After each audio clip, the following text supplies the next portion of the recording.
Bonjour à tous, une courte vidéo pour introduire en fait une série d'articles sur l'utilisation des thématiques adultes. On va se mettre d'accord donc dans cette courte vidéo sur ce dont on va traiter dans les articles, sur à quoi ça sert, pourquoi on parle de ça.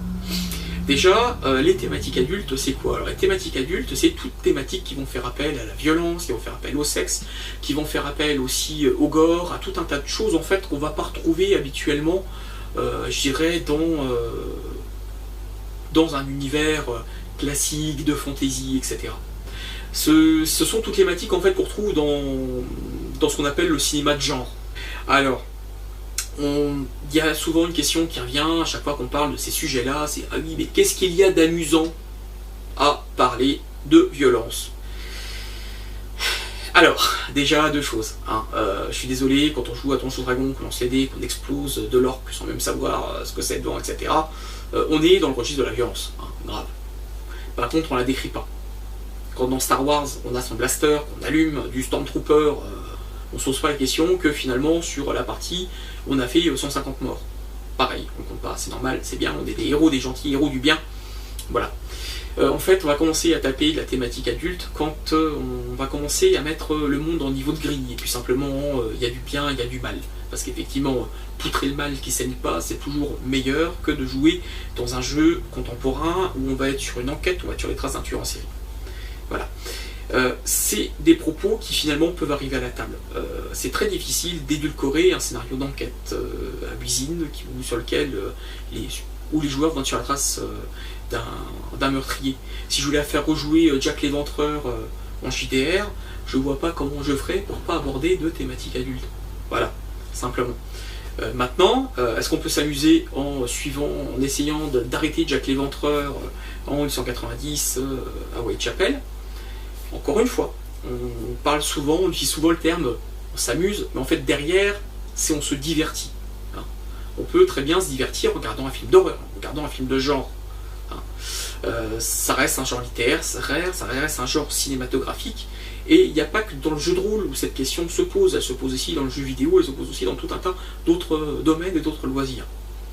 Maintenant, le point très important, c'est que dans le jeu de rôle, c'est l'un des rares loisirs dans lequel on n'a pas pensé à codifier ces questions-là, clairement, où les éditeurs ne se sont pas réunis pour dire voilà, à partir de maintenant, quand je fais un jeu de rôle qui va aborder telle ou telle thématique, je vais prévenir mes joueurs avant des propos contenus dans le jeu, histoire de finalement pas les tromper sur les propos des auteurs.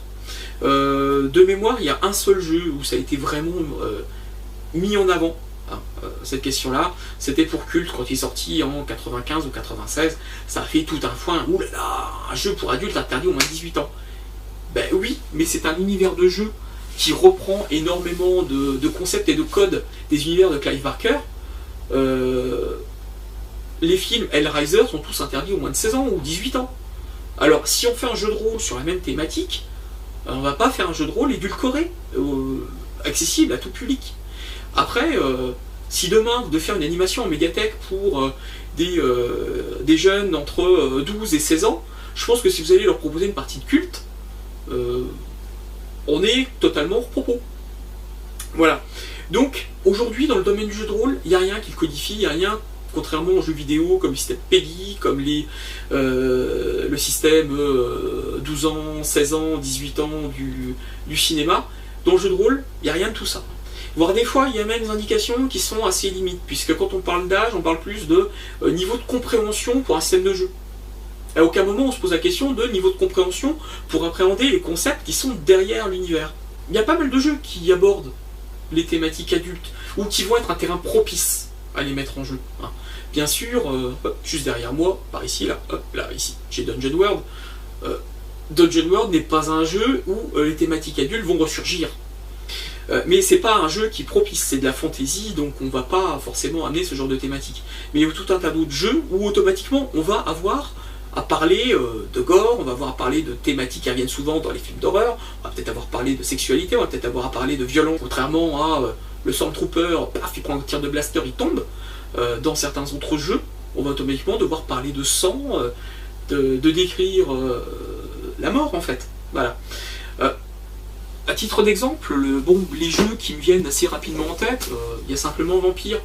Alors Vampire avait complètement loupé le coche sur cette question-là, puisqu'il a été présenté comme étant, à l'époque quand il est sorti, comme étant aussi un jeu vraiment à thématique adulte, etc., où des vampires qui doivent survivre dans le monde des humains, etc., où on doit tuer des humains pour survivre, ou pas. Voilà, on doit suivre la voie de l'humanité ou la voie de la bête et autres. Et en fait, le premier bouquin est sorti, n'abordait quasiment pas ces questions de oui, mais comment je fais pour les mettre en jeu.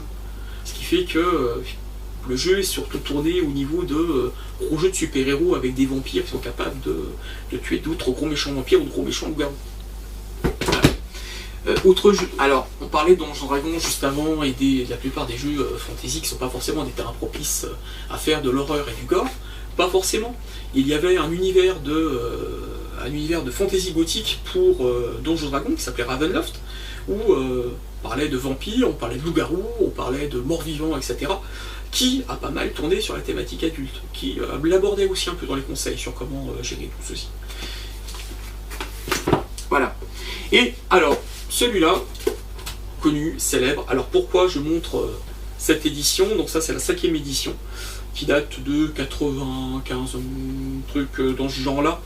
Celui-là est très intéressant. Alors l'Appel de Cthulhu, tout le monde connaît, jeu de rôle d'épouvante, d'horreur, qui s'inspire des ouvrages de H.P. Lovecraft. Alors, inspiré d'H.P. Lovecraft, on parlait juste avant des systèmes PEGI, on parlait juste avant de la codification pour les films. Si je remonte aux années 80, il y avait un réalisateur très prolifique de films d'horreur, très gore, hein, Brian Yuzna, qui a produit en particulier une adaptation, plusieurs adaptations de Lovecraft, hein, mais une en particulier que j'ai vue assez jeune, qui m'a pas mal marqué à l'époque, parce que je jouais déjà à l'Appel de Cthulhu, mais je crois que j'étais complètement passé à côté du propos du jeu, en particulier le propos d'un scénario. Ce film, c'est Reanimator. Reanimator, le film, au bout d'une demi-heure, c'est gore, c'est crade, c'est sale, il y a des barbaques, il y a des morts vivants, il joue avec la barbaque, etc. C'est, voilà, avec les tripes, il y en a partout. Il y a une scène qui en plus, à un moment, est franchement... aujourd'hui, je pense que les producteurs auraient dit non, non, non, ça, on va pas mettre dedans. Non. Une scène avec une tête et une captive. Et voilà, j'ai vu ce film, je devais avoir 18-19 ans, et ce film est interdit aux moins de 16 ans. Voilà, mais c'est clairement aspiré de Lovecraft. Alors de loin, parce que la nouvelle Herbert West Reanimator est quand même assez éloignée du film Reanimator. Mais pourquoi je parle du film Reanimator et de l'Appel de Cthulhu? C'est qu'en fait, à peu près à la même époque, est sorti un supplément pour l'Appel de Cthulhu qui s'appelait Les Mystères d'Arkham. Et dans Les Mystères d'Arkham, il y a un scénario. Alors ça, c'est l'un des premiers suppléments que j'ai acheté à l'Appel de Cthulhu quand j'étais gamin. Donc mes parents me l'avaient offert la 4e édition. Donc celle-ci. Donc vers 14, 15 ans. Et bon, voilà, c'était un jeu d'enquête, un jeu contemporain, avec des morts vivants, avec des monstres et tout ça. On jouait surtout en version porte-monstre trésor, voilà, il y a une couille qui vous attaque, voilà. On ne rentrait pas dans les détails, la seule chose qu'il y avait, c'était le fameux jet de santé mentale pour savoir si les joueurs allaient fuir ou allaient rester pour taper sur le monstre. Et petit à petit, j'étais en quête de scénario, et j'ai acheté ceci, parmi l'un des premiers suppléments que j'ai pu acheter, Les Mystères d'Arkham. Et Les Mystères d'Arkham propose, dans ces 4 scénarios, un scénario très inspiré de Reanimator, mais vraiment plus du film que de la nouvelle. Il propose en fait une sorte de suite à la nouvelle qui va vraiment dans le gore du film, sur la fin. Et faire rejouer ce scénario-là vraiment dans l'ambiance prévue, on est vraiment dans quelque chose qui dégoûterait, je pense, la plupart des joueurs que j'ai pu côtoyer pendant ces 25 dernières années à l'Appel de Cthulhu. Parce qu'on est vraiment là pour le coup dans quelque chose d'ignoble et d'immonde. Alors, si je reviens à l'Appel de Cthulhu, cette édition que je voulais absolument vous montrer, l'Appel de Cthulhu c'est marqué derrière à partir de 12 ans. Donc il y a quand même un gros problème sur l'âge, les propos du jeu et le contenu finalement. Voilà. En fait, le fond du problème est qu'à un moment, quand on va se lancer dans une partie, il faut savoir si les joueurs vont être réceptifs à ce genre de thématique, si les joueurs vont avoir envie d'y aller, et comment ça va se passer en fait. Voilà. Donc l'article que je vais vous proposer juste après va traiter de 2 choses. Première chose, c'est pourquoi mettre en place ce genre de thématique en jeu. Alors oui, je pense que c'est important un peu de recadrer cette question-là, on l'a abordé un peu dans la vidéo. Il y a des jeux qui en parlent, il y a des jeux qui n'en parlent pas, il y a des tables qui vont avoir envie d'en parler, il y a des tables qui vont pas avoir envie d'en parler. Se poser des bonnes questions. Quand on est à la table, est-ce que c'est des thématiques que je vais pouvoir mettre en jeu là comme ça en pleine partie avec tel joueur ou autre? J'ai joué dans une convention, est-ce que je peux me permettre de faire une partie d'usine gore bien crade et tout ça avec des sortes de tueurs en série ou autre? Après voilà, toute la question, on revient toujours sur la question du propos. Est-ce que le propos est approprié à la table, est approprié au lieu, est approprié à la séance de jeu que j'ai proposée? Donc on va voir un peu toutes ces questions-là de pourquoi ces propos peuvent être intéressants dans une partie et à destination de quel public. La deuxième partie de l'article va concerner justement les techniques et les outils pour les mettre en jeu. Alors là, effectivement, on va reparler de tout un tas de choses, on va reparler de la carte X, bon, je ne reviendrai pas sur le sujet, on va en parler simplement dans notre article, et on va parler de tout un tas de techniques. Alors, rapidement, un petit focus sur une technique de base, de prévention à la table, c'est un truc que vous faites tous. Alors là, je suis sûr que n'importe qui regarde cette vidéo l'a déjà fait. Souvent, vous jouez avec un groupe que vous connaissez depuis très longtemps, vous connaissez déjà leurs limites. Donc de toute façon, instinctivement, à la table, vous faites déjà de la prévention. Voilà, simplement. Alors, la technique de prévention de base, c'est se mettre d'accord avec les joueurs sur ce qu'on va faire avant, sur les propos qu'on va tenir, sur jusqu'où ça va aller. Et voilà, simplement. C'est quelque chose qui est un peu évoqué, par exemple, dans un jeu de rôle, alors que je pensais pas lire, parce que la thématique me tentait pas plus que ça. Par contre, d'un point de vue game design, il y a une notion qui est super intéressante dedans, c'est Breaking the Ice, et la question des lignes et des voiles. Voilà, la ligne, c'est une frontière, où on va se fixer des thématiques sur lesquelles on n'ira pas. Bah, simplement. Si je dis que voilà, on peut faire tout ce qu'on veut là dans la partie de cuisine, machin, mais on parlera pas de torture. Ah ben non, on n'en parlera même pas. Il n'y aura pas. Le méchant ne torture pas, ni machin truc, mais on peut tout le reste. On va pouvoir parler de bidoche par terre, de tout ce qu'on veut, mais on ne parlera pas de la torture. Voilà. L'autre question, c'est les voiles. Voilà, les voiles, c'est simplement des thématiques sur lesquelles on va se donner le droit de parler, mais on n'ira pas dans la description. On va simplement l'évoquer à la table. Et après, on stoppe. Voilà. Alors souvent, le voile classique qu'on retrouve dans la plupart des parties de rôle, c'est toute la question de la sexualité. Voilà. C'est... Oui, ok, d'accord, ton personnage a un rapport avec tel autre personnage, mais hop, on va pas rentrer dans le détail de ce qu'ils font, etc. Simplement.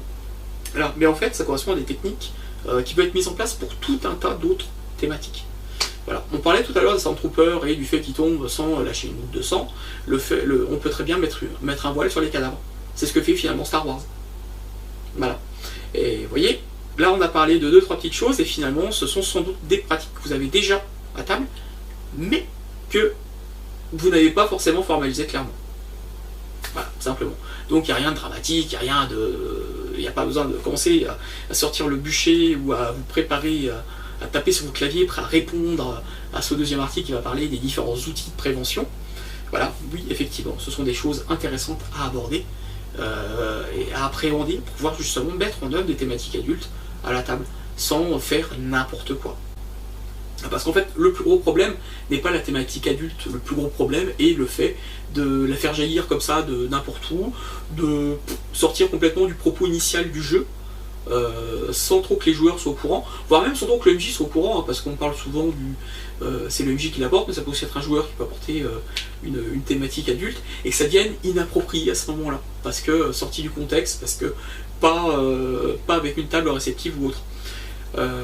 Voilà, typiquement c'est la scène de torture qui tombe en plein milieu d'une partie de James Bond par exemple. Ça j'ai vécu quand j'étais gamin, quand j'étais joueur, le MJ est parti dans une description complètement gore d'une scène de torture sur nos PJ pendant près d'une demi-heure où nous ne pouvions rien faire. Bah, c'est bien simple, il était à peu près 16h45, 16h50, on a tous trouvé l'excuse de « ouais mais là faut qu'on se casse ». À 17h il n'y avait plus personne, on a lâché le scénar en plein milieu. Donc le principal risque auquel s'expose la table à mettre en place des thématiques adultes sans les cadrer avant par des outils ou des techniques, c'est justement de générer un malaise à table. Ce malaise va généralement être la source de décrochage de la part des joueurs ou du MJ. selon qui a apporté le malaise. Le décrochage va nuire à la qualité de la partie, va nuire effectivement au divertissement et à l'amusement et au plaisir que procure la partie actuelle. Voilà. C'est le premier problème. Hein. On est bien sur une question que si on veut mettre en place des thématiques adultes, c'est parce que tout le monde est d'accord à la table. Si effectivement il y a un blocage, il y a quelque chose, il y a un problème, faut effectivement le prévoir avant, parce que ça générera automatiquement un malaise. Voilà. Dernière petite chose, avant de continuer, donc on parle bien de mettre en place des outils pour se permettre d'évoquer des thématiques adultes à la table. Ces articles ne sont pas du tout à destination de joueurs qui auraient besoin d'outils pour gérer des problématiques de table. Alors, je m'explique clairement, parce que justement, c'est pour ça que je vais faire une petite vidéo introductive avant de parler de cet article. Oui, il y a des thématiques adultes qui viennent de façon récurrente, toujours par le même joueur. On a ces fameux gralistes, des fois, qu'on peut rencontrer dans des clubs, dans des associations, sur des conventions, voire même sa table de jeu habituelle, qui ne peuvent pas s'empêcher de décrire, de jouer des gros barbares, de décrire tous les viols qu'ils vont commettre dans toutes les auberges dans lesquelles ils vont aller, parce que c'est pas normal s'ils ne violent pas la serveuse de l'auberge dans laquelle il est. C'est pas de la thématique adulte, ça. Ça, c'est de la merde. Ça, c'est de la merde de graliste. Clairement, le problème là n'est pas un problème de jeu, n'est pas un problème de thématique adulte. Le problème, clairement, est un problème de joueur. Les outils dont on va parler, que ce soit la carte X, que ce soit les lignes et les voiles, etc., n'ont pas pour but de réguler le problème de ces joueurs-là. Hein, rapidement, sur la carte X, le principe, je vais être très bref, on en parlera plus dans l'article.